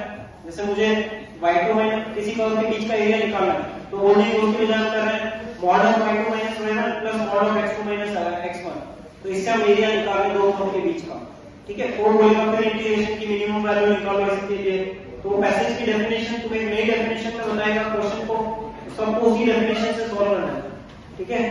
उसमें कुछ क्वेश्चन ऐसा होगा कि तुम उसको स्टैंडर्ड वाले में ले जा सकते हो, जो हमारे पास स्टैंडर्ड नॉन आइडेंटिटीज होती है, नॉन फॉर्म होती है, उनमें ले जाके फिर वापस इसमें ला सकते हो, कुछ में इन्हीं में करना पड़ेगा सॉल्व, ठीक है। इसके बाद में सेक्शन डी सेकंड तो पोलर फोर्सेस स्ट्रेट था, इसमें क्या दिक्कत है? आंसर चेंज कर दिया, आंसर चेंज हो रहा है, बस सी हो रहा है, सिर्फ सी है इसका। हाँ तो लोकस क्या है? अरे इसमें पॉइंट को करो, देखो ओआर को r1 मान लो, तो 4r1 cos theta plus 3r1 sin theta equals to 1। पहली इक्वेशन में पुट कर दिया, o से r डिस्टेंस आगे कोई भी point r cos theta r sin theta लिखा जा सकता है, ओरिजिन से r डिस्टेंस आगे, तो ओआर लेंथ क्या हो जाएगी? पॉइंट को लाइन में पुट कर दिया, r1 लेंथ आ जाएगी हमारे पास, r1 बराबर 1/4 cos प्लस 3 sin, रेसिप्रोकल लोगे तो 1/r1 आ जाएगा, 4 से मल्टीप्लाई कर दो तो 4/r1 आ जाएगा, तो 4/r1 की वैल्यू आएगी 4/r1 की वैल्यू आ जाएगी 4 times of 4 cos plus 3 sin, ठीक है। ये पोलर के क्वेश्चन में हमने किया होगा ऐसे। और इसी तरह से नेक्स्ट r2 मान लो, OP लेंथ को OF लेंथ को P का कोई लोकस निकालना है, उसको r cos को r sin नहीं रखेंगे, तो OF में क्या बनेगा 3/r2, सेम चीज होगी बस उसका लाइन की इक्वेशन x - y = 1 यूज होगी, तो उसमें बन जाएगा 3 cos माइनस sin, इन दोनों को ऐड करोगे तो तुम्हारे पास क्या आएगा 16 cos प्लस 3 cos 90 cos और 4 into 3 12 sin minus 3 sin, तो प्लस का 12 sin minus 3 sin क्या है 9 sin, ये वैल्यू आ जाएगी 4/r1 प्लस 3/r2 की, और ये हमें इसके बराबर दे रखी है 7/r के बराबर, r को क्रॉस मल्टीप्लाई कर लो तो r cos h से रिप्लेस कर दो, r sin को k से रिप्लेस कर दो, तो तुम्हारे स्टेटमेंट की इक्वेशन आ जाएगी 7/19x प्लस 9y, ये 9 की इक्वेशन आ गई, तो स्प्लिट हो गया इसके अंदर 7/19x प्लस 9y होना चाहिए था। अब इसको जो सैटिस्फाई कर रहा है पॉइंट वो चेक कर सकते हो, तो सीधा y को तो mx लगाते हैं, इंटरसेक्शन उससे लंबा पड़ जाता है। इसके अगला थर्ड, तो इसके लिए दो सा कैसा लगा है? पहले तो b के ऊपर शिफ्ट करना पड़ेगा, थर्ड वाला मैंने खुद लिखा था, आपका वाला क्वेश्चन ये मैंने ही सोचा था बैठ के, मतलब वो रोटेशन में पॉइंट रोटेट करते हो उसमें फिजिक्स का प्रिंसिपल लगता है, अगर तुम पॉइंट को रोटेट करते हो उसकी वजह हम क्या करते हैं एक्सिस को फिक्स कर पॉइंट को फिक्स कर देते हैं, एक्सिस को एंटी क्लॉकवाइज रोटेशन कर देते हैं, तो इसमें तुम क्या करोगे, क्योंकि रेक्टेंगल को क्लॉकवाइज 60 किया और ट्रायंगल को एंटी क्लॉकवाइज 60 किया है, तो तुम रेक्टेंगल को फिक्स कर दो और ट्रायंगल को एंटी क्लॉकवाइज 120 रोटेट कर दो, सिर्फ एरिया वाले पार्ट के लिए, क्योंकि दो मार्क्स को एरिया वाले पार्ट में कोऑर्डिनेट बनना है थोड़े से। ये समझ रहे हो इसमें क्वेश्चन जो हो गया है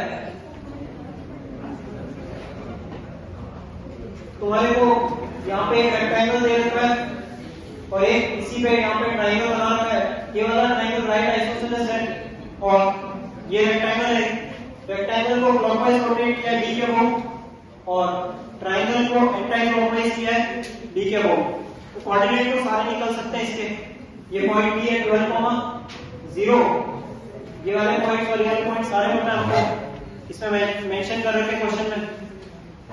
इसमें image of D in y equal to -x, तो डी पॉइंट ए ये वाला एक है, ए ओरिजिन को होता है, ये है, फिर ये सी और ये वाला डी है। तो जब रोटेट करोगे तो सारे लाइन 60 से रोटेट हो जाएंगी, तो ये वाला पॉइंट भी इस लाइन के 60 से रोटेट हो जाएगा। तो इसके कोऑर्डिनेट डी डैश की इमेज डी डैश के नए कोऑर्डिनेट निकाल सकते हो पहले तो। इसके लिए तो वो यूज नहीं कर सकते कि डी इसको फिक्स रख दिया उसको रोटेट कर दिया, ठीक है, क्योंकि या तो तुम क्या करोगे ओरिजिन को सी पे शिफ्ट कर दो और उसके बाद रोटेशन ऑफ एक्सिस लगा दो। एक तरीका तो ये है, उसको उसको कैसे करेंगे उसमें दो रोटेशन एक्शन कैसे करेंगे?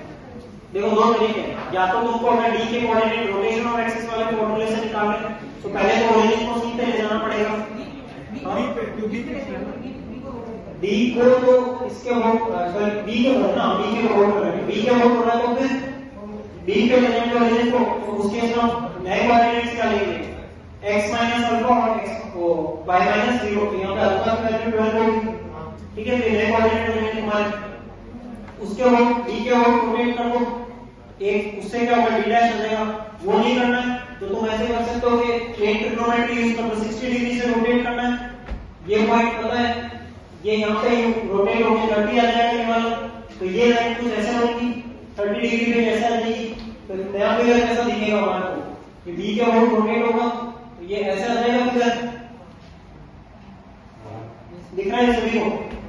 तो ये एंगल कितना बचेगा, 30 डिग्री बचेगा। ये वाला एंगल निकाला जा सकता है, ये लाइन पता है तो इसके कंपोनेंट्स लेके उससे लिख सकते हो डी के कोऑर्डिनेट। ये समझ में आ रहा है कि कंपोनेंट लेके लिखा जा सकता है ये वाला क्वेश्चन। ये लाइन की लाइन तुम्हारे को मालूम है, इसकी जो साइड है ये 12 है, ये 12 है तो ये भी 12 होगी। ये एंगल 30 है तो ये वाला भी, ये वाला कितना हो जाएगा, ये वाला 30 ये वाला 60 हो जाएगा। ये 60 है तो ये 12 इसके कंपोनेंट्स लिए जा सकते हैं दोनों, एक हो जाएगा 12 cos 60, एक हो जाएगा 12 sin 60। बस तुम्हें क्या ध्यान रखना है कि तुम्हारे को ये 12, 0 है इसके रिस्पेक्ट में लिखना, ठीक है। 12, 0 x कोऑर्डिनेट में से सबट्रैक्ट हो जाएगा, मतलब या तो 12 माइनस लिख देंगे x कोऑर्डिनेट -12 लिख देंगे डिपेंडिंग ऑन कि कहां पे आ रहा है कोऑर्डिनेट, समझ गए। तो d डैश निकल जाएगा, उसका image y equal to -x में निकालना, y इक्वल टू x में पॉइंट्स इंटरचेंज हो जाते हैं, y इक्वल टू -x में इंटरचेंज करके माइनस साइन लगा दो, ठीक है। तो d डैश की image y equal to -x में ये निकाली जा सकती। फिर y coordinate of centroid of e dash c dash f dash, तो इसके लिए सारे point e dash c dash f dash centroid निकाल के भी घुमा सकते हो। ओरिजिनल कोऑर्डिनेट में सेंट्रॉइड निकाल लो, उसको 60 डिग्री से रोटेट कर दो तो आ जाता। एक बार तुम ओरिजिन को बी पे ले आओगे ना, फिर जो फिगर में रोटेशन लग रहा है वो तुम ओरिजिनल कोऑर्डिनेट के निकाल के, जो ओरिजिनल फिगर उसमें निकाल के फिर रोटेशन लगा दो तो भी आ जाएगा, ठीक है। और जो फाइनल पार्ट है उसके लिए फिर क्या कर सकते हो, एक में हमने इसको एंटी क्लॉकवाइज रोटेट किया, इसको हमने क्लॉकवाइज रोटेशन किया, तो उसको क्या कर सकते हो, इसको रोक दो और इसको एंटी क्लॉकवाइज 120 रोटेट कर दो, क्योंकि ये लाइन जो है थोड़ी इजी है, ये y इक्वल टू 8 वाली लाइन है, इसके ऊपर इसका पॉइंट ऑफ इंटरसेक्शन नया निकालना वो आसान होगा। सर ये क्या लिखा है, एरिया ऑफ फुल कॉमन, इधर घुमा के एरिया है वो निकालना है, इधर तो कैसे होगा, ऐसा कुछ बनेगा, ये तो ऐसा कुछ आएगा। हाँ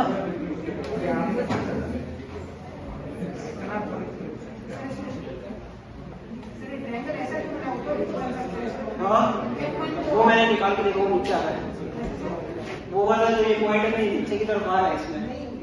जो इनिशियल फिगर है उसमें भी आपने ट्रायंगल का, अच्छा तुम बोल रही हो पॉइंट इसके ऊपर नीचे आ रहा है ऐसे, लेफ्ट वाला फिगर ये वाला, इसमें जो एक पॉइंट है वो बेस एक्स एक्सिस पे भी बनाया है, 90 डिग्री ऊपर भी तो बन सकता है वैसे, 90 डिग्री दिया है तो ऊपर भी तो हो सकता है ना, जैसे आपने एक्स एक्सिस बना दी, मैं समझा नहीं, बी वो राइट एंगल दिया वो पॉइंट दिया, दो तरह से बन सकता है, एक पॉइंट है ऊपर एक, पर अपने को यहाँ पे दे रखा ना ई के कोऑर्डिनेट दे रखा है, राइट एंगल एट ई दे रखा है, ई पॉइंट पता है, बी पॉइंट पता है और 90 भी पता है, 90 दो तरह से हो सकता है ना, तो ऊपर या नीचे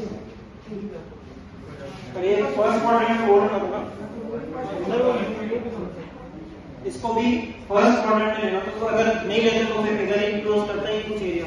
अगर नीचे बनाते और उसको एंटी क्लॉकवाइज रोटेट करते 60 से, इसको करते क्लॉकवाइज 60 से, तो ओवरलैप करता है बीच में कुछ। वो जो बेस वाला पॉइंट आपने बनाया उसको ऊपर की तरफ बना दो। अच्छा ये वाला बोलो।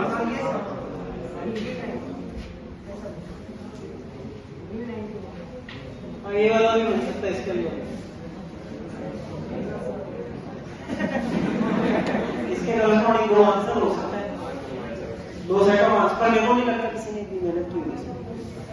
तो ट्रायंगल एक और आ सकता था, बट यहाँ पे मुझे नहीं लगता किसी ने और इससे ज्यादा कुछ सोचा होगा।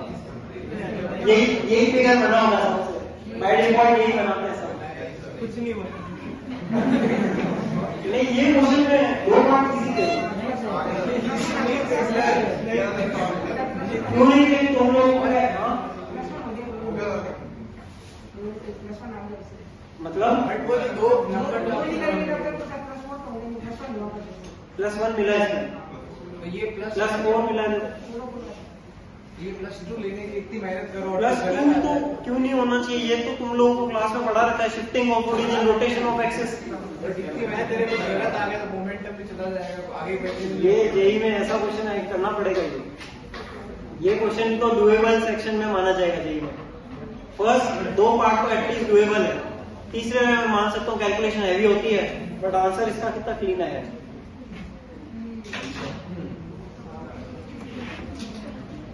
फिर नेक्स्ट, इसके बाद में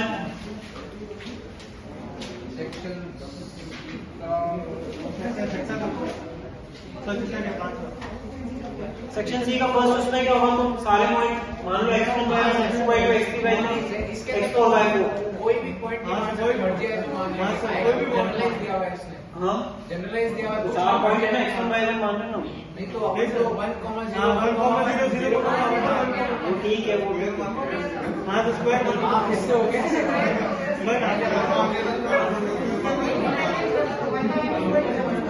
हाँ हाँ वो कर दे। उसमें टर्म्स ऐसा होगा, तुम देखना सारी ऐड करोगे ना, ये जो ऐसा वैल्यू आएगा कि सब कट रहा होगा। मतलब डी ऑफ पी कॉमा दूसरे दो बाकी दो से लिखोगे, फिर बाकी दो से लिखोगे, बाकी दो से, इन सब का क्या होगा? दो का डिफरेंस, दो में माइनस साइन लगा के ऐड करोगे बाकी दो के अंदर, तो वो कैंसिल हो जाएंगे पूरे, तो उनका सम 0 हो रहा होगा।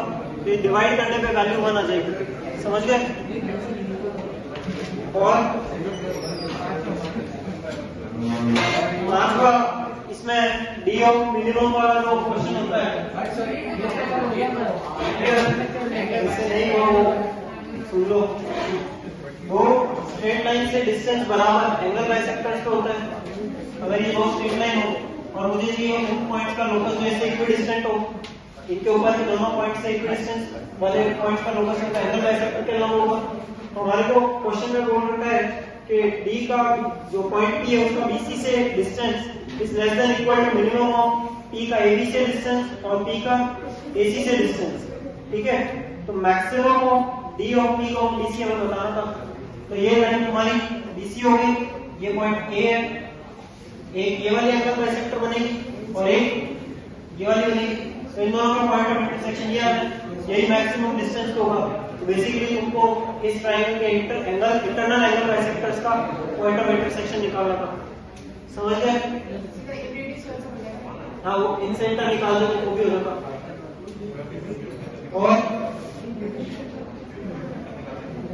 और इसके अलावा थर्ड में क्या दिक्कत है? एक तो टी वैल्यू मान ऐसी जाएगी, दूसरी आएगी, दूसरे रूट 3 और आएगा। तो मतलब जनरलाइज करना है ना, ये टी भी लेके मतलब सम ऑफ द सोर्स से करना है ना। हाँ तो उससे सेंट्रॉइड आ जाएगा और तो निकालना है तो सर्कम कहाँ से लाएंगे? सीधा ऑटो भी नहीं सॉल्व करेंगे। लाइन की equation point E1 81 square comma 281 है। अच्छा पूरा एल्टीट्यूड निकाल के हाँ पॉइंट का इंटरसेक्शन T1 और T2 की टर्म्स में बनेगा एक्सप्रेशन। करना है इसको, सॉल्व करना है प्रॉपर। कोई तरीका नहीं है, सरकम से नहीं निकलेगा ये। ONGC से तो बिल्कुल नहीं होगा ये, ठीक है। यहाँ पर प्रॉपर बोलते हैं ना T1 T2 T3 तीनों पॉइंट लोगे, उससे बने हुए ट्राइंगल का ऑर्थो के कोऑर्डिनेट्स T1 T2 T3 की टर्म्स में लिखना है, और फिर summation T1 equals to 0, summation T1 T2 equals to -2 H minus 2 और ऐसे करके जो तीन इक्वेशन होती है उनको यूज करना है। और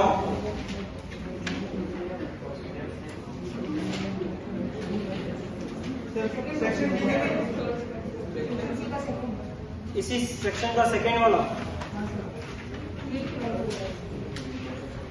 series of chords are drawn to the parabola this so that their projection on the straight line which is inclined at an angle alpha to the axis are all of constant length। ये बहुत लंबा है length of chord 4 square cosec 4 a square cosec square theta.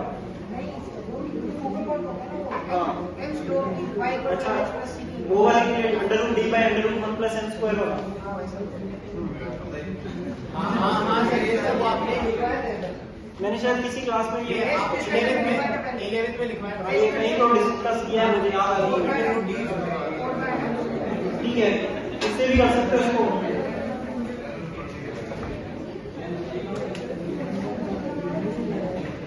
एक parabola है, series of chords so that their projection on the straight line which is inclined at an angle alpha to the axis।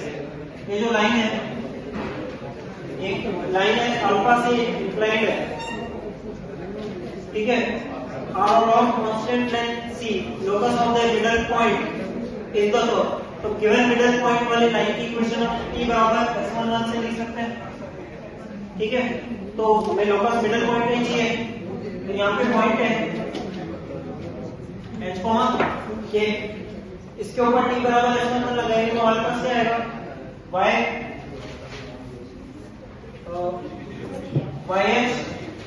y के minus 2a x plus h equal to k square minus 4h। या given middle point वाले straight line की equation. अब इसका इस line के along जो projection है उसकी लेंथ कांस्टेंट है, तो इस लाइन का स्लोप हम m मान लेते हैं। इसका स्लोप m को h की टर्म्स h और k की टर्म्स में लिखा जा सकता है यहाँ से। और गिवन स्लोप की लाइन का जो इंटरसेप्ट होता है किसी कर्व पे, वो मैंने लिखा है तुम लोगों को √d by a √1 plus m square, जहाँ पे √d by a होता है x पे जो क्वाड्रेटिक बनती है उसका डिफरेंस ऑफ द रूट्स। ये याद होना चाहिए तुम लोगों को। एक बार लिखा है तो y को mx प्लस c की लाइन है, वो कट करेगी दो पॉइंट्स पे x1, y1 और x2, y2 पॉइंट पे। और ये लाइन ये y को mx प्लस c की लाइन है, तो y1 बराबर m times x1 plus c होगा, y2 बराबर m times x2 plus c होगा। दोनों को डिफरेंस लोगे तो y1 minus y2 m times x1 minus x2 आ जाएगा। डिस्टेंस फार्मूला में पुट कर दो, x1 माइनस x2 का whole square plus y1 minus y2 का होल स्क्वायर।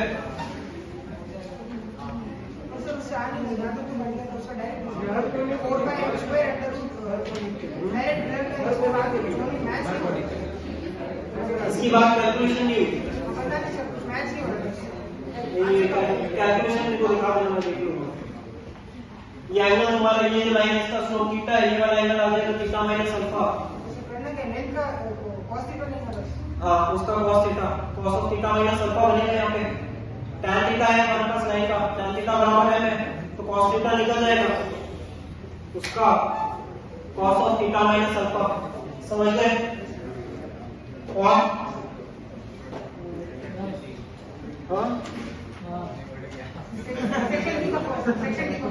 सेक्शन डी का फर्स्ट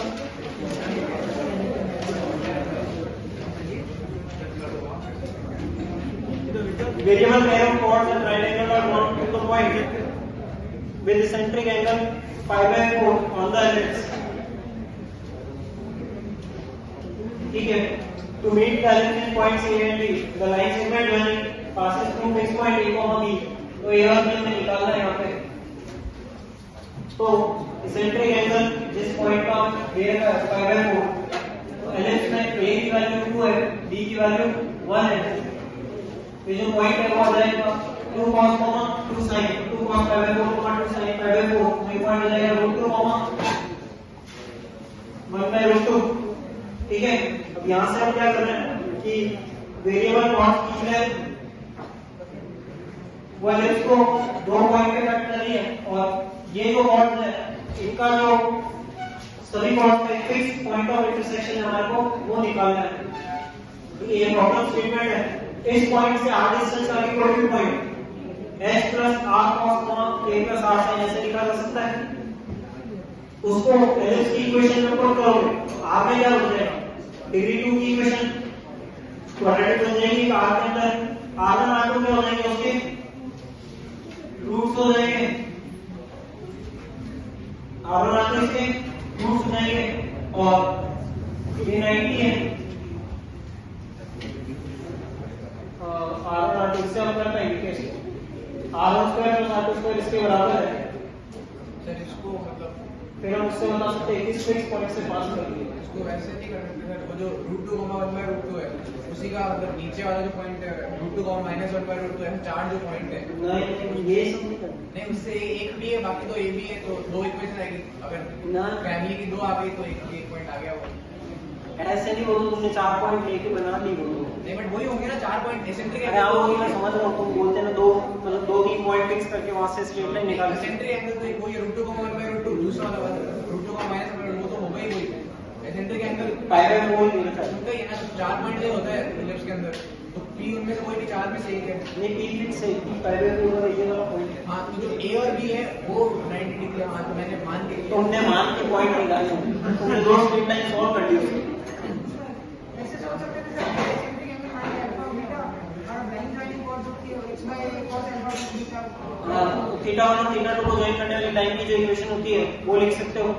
सर ये कोई रिलेशन आता है प्रोडक्ट ऑफ रूट -1 उनका जो प्रोडक्ट ऑफ द रूट्स है वो -1 आ रहा है, बट उसका नहीं सर, उसका नहीं, ये वाली लाइंस का स्लोप का प्रोडक्ट -1 है।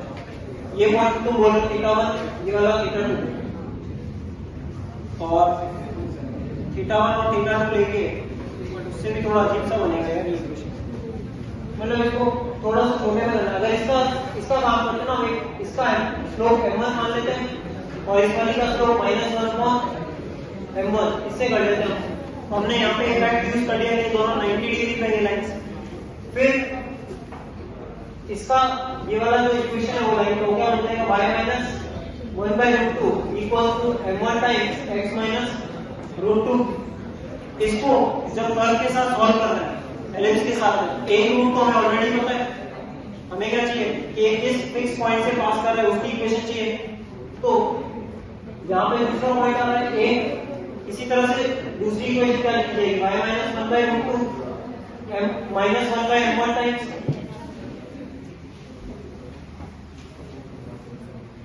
x - √2। ठीक है, इसको इसके साथ सॉल्व करेंगे तो एक पॉइंट तो ये खुद ही है, ये पता है, तो दूसरा वाला पॉइंट m1 के टर्म्स में निकल जाएगा, क्योंकि एक क्वाड्रेटिक इक्वेशन बनेगी तुम्हारे पास में, उसका एक रूट हमें पता है, तो सम ऑफ द रूट्स में हमारे पास दूसरा रूट आ जाएगा m1 की टर्म्स में। उसी तरह से इस वाले के लिए लिख सकते हो, इसमें भी सेम चीज होगी। उसको फिर उस इन दोनों पॉइंट को ज्वाइन लाइन की इक्वेशन को अल्फा, मतलब यहाँ पे कुछ ऐसा बनेगा L1 प्लस m1 का कुछ एक्सप्रेशन टाइम्स L2 बराबर 0। समझ आ रहा है इसको करना कैसे? और बस यही है।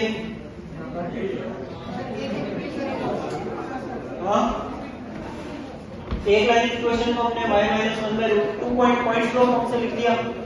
ये दोनों 90 पे नहीं, तो हमने इस फैक्ट का यूज, इसका स्लोप m1 मान लिया, इसका -1/m1 हो गया। 90 इक्वेशन को लिख सकते हैं y - y1 बराबर स्लोप टाइम्स x - x1, दूसरी को भी लिख सकते हो y - y1 बराबर स्लोप टाइम्स x - x1।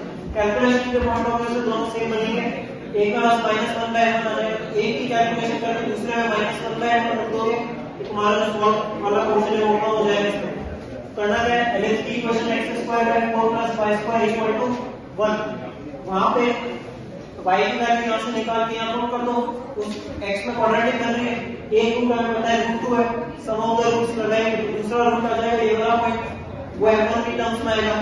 तो जो पॉइंट आ रहा है उसमें सेम इक्वेशन में नेक्स्ट वाली है m1 की जगह -m1 कर देंगे, तो ये वाला पॉइंट आ जाएगा x आ गया, लाइन में पुट कर दो तो y भी आ जाएगा, x आ गया y आ गया, तो 2 पॉइंट फॉर्म से स्ट्रेट लाइन की इक्वेशन लिख सकते हो। वो L1 plus some lambda times of L2 की फॉर्म में उसको जब लिखोगे तो हमारे पास में फिक्स पॉइंट L1 और L2 के पॉइंट ऑफ इंटरसेक्शन से निकलने स्ट्रेट लाइन हो जाएगी। ऐसे बहुत ज्यादा बड़ा नहीं है, y को डाल दीजिए जैसे इसके लिए y को इसमें पुट करना है, जैसे क्वाड्रेटिक का सम भी रूट देखना है। एक रूट हमें ऑलरेडी पता है रूट 2 है, तो दूसरा ही निकालना है मैथ के टर्म्स में, समझ गए ना? ठीक है, इतना बहुत हाँ लाइन जो m के रूट आ रहे हैं ना, m के रूट आ रहे हैं वो सर सीधे समझ में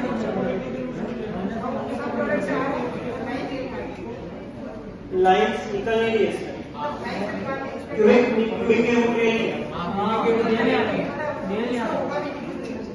सीधे समझ हाँ करना तो कोई नहीं, पड़ा देख लेते हैं इसमें होगा है। जनरली ऐसे क्वेश्चन में दिक्कत हो जाती है कि कई बार जैसे वो जो क्वेश्चन था ऑटो सेंटर वाला, इसी के अंदर पैसेज में क्या है, तो तुमने बताया था ऑटो वाला कौन सा था, वो तुम लड़ रहे थे मुझसे, कहाँ पे है वो? नॉर्मल मीट इन 6, -3 वाला क्वेश्चन था। इसके जस्ट पीछे इंटीजर टाइप में सेम क्वेश्चन है ऐसा, उसमें जो क्यूबिक बनेगी उस क्यूबिक का एक्चुअली जो नहीं उसमें आएगा, उसका मैं ग्राफ कैसा बन रहा था, उसका ग्राफ कुछ कैसे बन रहा है, ये यहाँ पे 2 रूट आ गए, ये हमने निकाल के लिखा पॉइंट माइनस का 0.079 इस पॉइंट पे वैल्यू, वो तुम्हें चेक नहीं करना था कि वो रियल है या नहीं है, क्वेश्चन उसके लिए नहीं बना था। तो यहाँ पे भी sum of the roots, total of the roots लगे, बट हम क्यूबिक को चेक करना है, यहाँ पे क्यूबिक बन रही है और y बाय x में बनाते हैं तो y 4t³ plus 6t² plus t plus 2 बराबर 0, ये क्यूबिक है। तो देख लेते हैं रूट्स रियल है या नहीं है। तो इसका डिस्क्रिमिनेंट पहले तो हमने इसको डिफरेंशिएट किया, तो डिफरेंशिएट करने में 12t² प्लस 20 प्लस t नहीं प्लस 1, तो इसका डिस्क्रिमिनेंट क्या है, d ग्रेटर देन 0 है, ठीक है। तो t की वैल्यू क्या है, वो है -12 plus minus under root of 12² - 4 × 12, तो वो जाएगा 12 × 8, 12 × 8 अपॉन 2 × 12, तो 2 4 कट जाएगा यहाँ पे, फिर और कितना कट सकता है, 2 एक और कट जाएगा, ये यहाँ पे 3 बचेगा, इसके अंदर ये और ये कट जाएगा, तो -3 प्लस माइनस √6 अपॉन 6, ये वैल्यू आएंगी t की, ठीक है। तो -3 प्लस √6/6 आएगा एक तो, और -3 माइनस √6/6 आएगा। तो अगर इसका शेप देखें तो ये कुछ ऐसे बनेगी क्यूबिक, ठीक है। अभी हमें पता करने का हो रही है कि नहीं हो रही है, तो मिनिमम वाला पॉइंट चेक करना है। मिनिमम आएगी -3 प्लस √6/6 पर आ जाएगी मिनिमम वैल्यू, तो -3 प्लस √6/6 अप्रोक्सीमेटली कितना होगा, -3 प्लस √6 है ना, तो √6 खुद माइनस का ये 2 पॉइंट समथिंग होगा, 2.3 या 2.4, √6 की वैल्यू 2.4 हो जाएगी शायद से, देख लेना वो कैलकुलेट करके। 24 का स्क्वायर कितना हो जाएगा, नहीं आ रहा, तो ये माइनस का जो भी कौन फ्रैक्शनल वैल्यू है, माइनस का 0.3 या 0.2 टाइप का नंबर है ये, उसको यहाँ पुट करेंगे तो ये नेगेटिव होगा, ये नेगेटिव होगा, और ये पॉजिटिव 2 आ रहा है, नहीं आएगा, रूट क्लियर नहीं आएगा इसमें।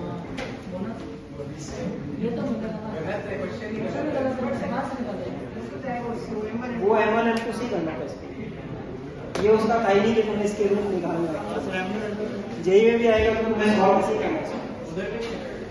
हाँ उधर वो जो इक्वेशन होगी उसके रूट्स रियल होंगे, वो मेक श्योर करेंगे कि वो रूट्स रियल होंगे, ठीक है। यहाँ कंसेप्ट M1 × F2 × F3 के होते, ठीक है। मेरे ख्याल से ये बहुत